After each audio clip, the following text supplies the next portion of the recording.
Welcome back to my channel. સવારમાં મસ્ત નાઈને ready થઈ અને હું અહીંયા ચા બનાવવાની તૈયારી કરતી હતી અને સાથે સાથે મેં પલાળેલા ડ્રાયફ્રૂટ પણ ખાઈ લીધા છે અને પછી રેડી થઈ અને ઓફિસ જવા નીકળી। એ પહેલા મંદિરમાં દર્શન કરી અને ચાંદલો કરી પૂજાપાઠ કરી અને આપણે નીકળી ગયા છીએ ઓફિસ જવા। ઓફિસે પહોંચી અને આપણે પહેલા ગ્રીન ટી બનાવી નાખી છે અને પછી આપણે બેસી ગયા છીએ કોમ્પ્યુટર વર્ક કરવા અને બપોરે ઘરે આવવાનું હતું લંચ બનાવવા માટે। તો આજે લંચમાં મેં બનાવ્યું છે ચણા બટેટાનું શાક।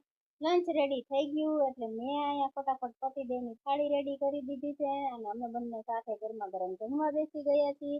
ઢીંગુ પણ સ્કૂલેથી આવી ગઈ છે એટલે એ એના ડેડીને અહીંયા એનું પેપર બતાવે છે અને સાંજે ઓફિસે મને ભૂખ લાગી એટલે હું અહીંયા દાળિયા ખાઉં છું અને પછી ઓફિસેથી આવી અને મને આજ ચા પીવાની ઈચ્છા થઈ હતી એટલે મેં મારા માટે ચા બનાવી નાખ્યો છે અને પતિદેવ સાંજે આજે ઓફિસેથી વહેલી આવી હતી એટલે ગરમા ગરમ નાસ્તો લઈ આવ્યા છે।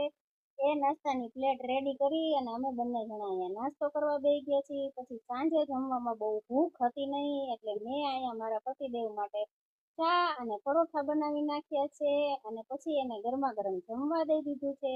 જો બ્લોગ સારો લાગ્યો હોય તો લાઈક શેર અને સબસ્ક્રાઈબ કરતા જાજો। Bye bye, Radhe Radhe.